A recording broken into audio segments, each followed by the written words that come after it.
Hello again everyone, and welcome to my patch 4.06 PvE Destruction Warlock guide. My name's Optec of Trollbane Europe. Okay, firstly I'm going to go through the talents. So, as we can see here, I've just respec'd. Now, pretty much the bottom tier is just a no-brainer. Bane reduces cast time on your main nukes. Shadow and Flame, now for destruction, gives the 5% crit debuff as well as just increasing damage of your main nukes. Improved Immolate, also very good. Now, Aftermath, not so useful in raids. It can be useful soloing and very situationally otherwise. This one reduces the cast time of your Soulfire by 1 second, that's very good. Improves Searing Pain, again, not particularly useful. Backdraft, essential. Improves Soulfire, essential. 8% damage boost for 15 seconds. In 4.06 they've reduced the internal cooldown on this, which means that you could effectively renew it before the buff runs out, whereas previously you had to wait for it to run out before you could renew it. Again, Burning Embers, this is a large portion of your imp's damage, you'll definitely want this one. Shadow Burn, I take this personally, it is an optional talent, but it certainly adds a little bit of DPS in the execute phase. And Soul Leech. This is pretty much essential. It gives in a replenishment to your raid, but it also recovers mana for yourself. Fire and Brimstone is essential. And now we've got to take a few other talents to get us down a tier, so I'm going to take Shadow Fury. Shadow Fury is quite a situation, not as useful as it was in Wrath of the Lich King, but it's certainly useful in some fights. We've got Nether Ward. Now, Empowered Imp is essential, definitely, just increases your imp's damage and gives you instant cast Soulfires every now and then. Bane of Havoc, I'm going to say, is essential. There's a lot of raids now where you can use this to quite a large DPS increase. Now basically you've got to chuck these 2 points somewhere.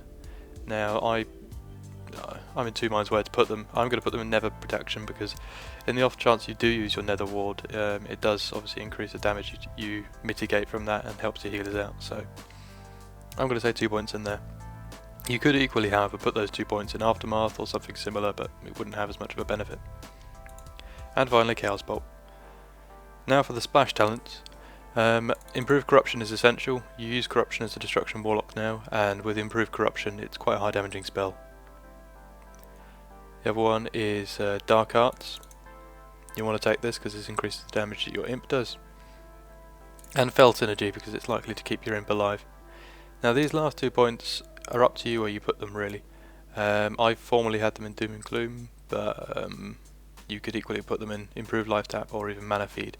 I'm going to put them in Mana Feed because the amount of mana you gain through this is quite a lot more than I first thought. I'm not saying you're particularly strapped for mana as a Warlock, but there are quite a few fights where not having to life tap or having to life tap incredibly infrequently is very useful, so I'm going to take this. So this is my final spec, so 3, 7, 31 Destruction. And now onto Glyphs.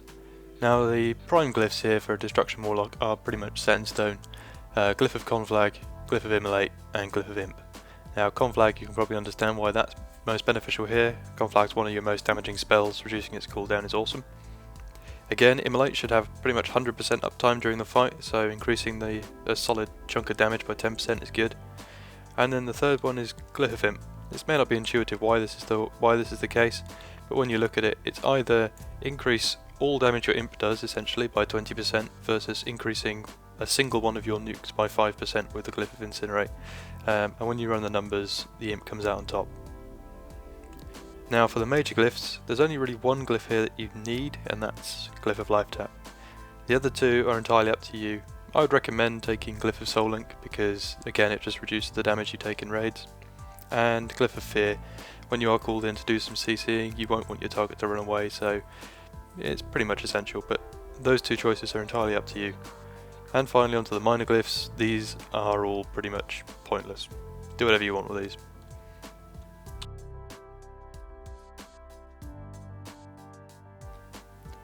Okay, the first thing we're going to cover is how to do damage to a single target at range.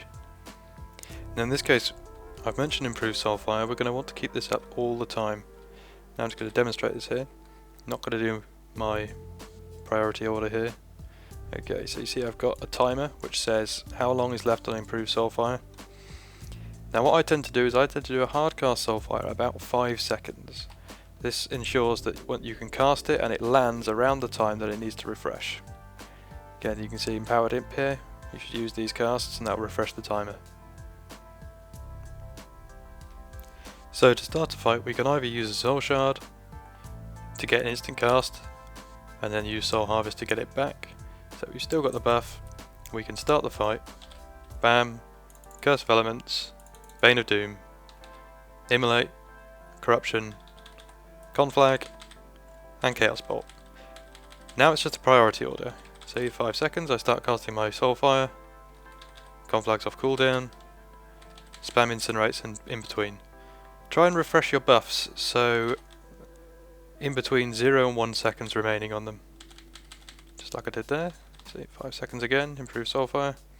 If you ever mess up the improved Soulfire and miss it entirely, use a Soul Shard to get the buff up again. You can see we just carry on like this. Using Incinerates in the filler, Corruption's on 1 second left, redo it, improve Soulfire, a little bit late there. The main difficulty comes from resolving conflicts of cooldowns. You can see what I'm doing here. Probably should have gone for Bane of Doom there and Reflection, but it doesn't matter. I tend to recast Immolate probably about 2 seconds remaining on it. That allows for the cast time.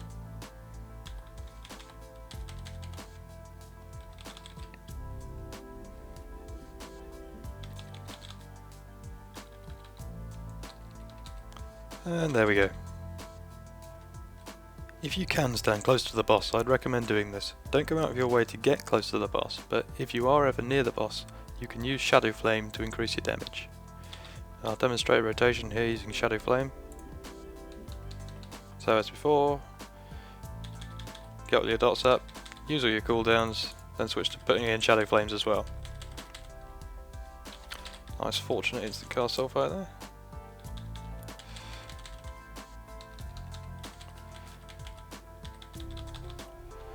Oh, and again.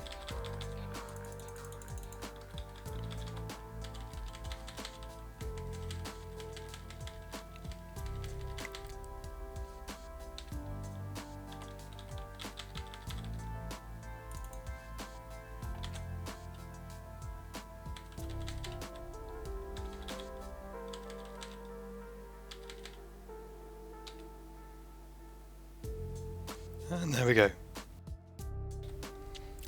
Now I'm going to hope that the 4-piece set bonus procs here, just by popping Immolate up on lots of targets. Every time your Immolate does periodic damage, there's a chance that the set bonus will proc. And the set bonus increases your damage that your Fell Flame does. And as you can see, it's pretty infrequent proc chance. There we go. So when you get this, use 2, and as you can see they hit pretty hard.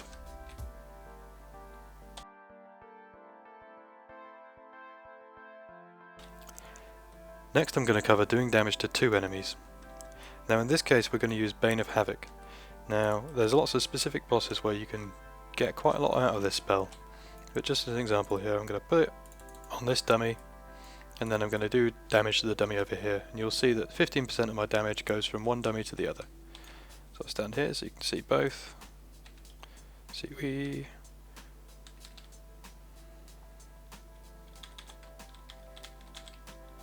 And you can see every time I hit or a dot ticks, some of that damage is done to the other mob. So this is just a flat 15% damage increase. Now in certain fights where you've got to move about a lot, or there's 2 mobs up, this can be incredibly useful.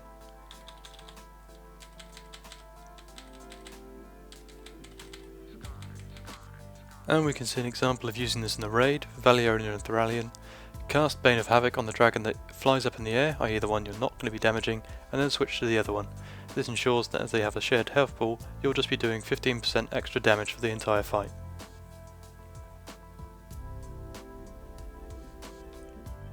And finally I'm going to go over doing damage to multiple enemies. Now if it's greater than probably about 5 enemies, then just simply use Rain of Fire and Shadow Flame if they're bunched up enough. So see, this is just a dummy, so Shadow Flame won't do a lot, but you should still be using it. Take note to use Shadow Flame after the ticks. You can see that the tick indicators are on my bar there.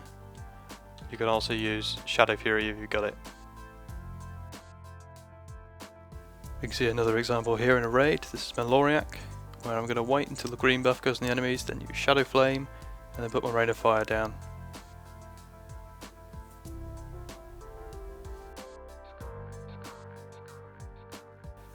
Thank you all for watching my 4.0.6 Destruction Warlock guide.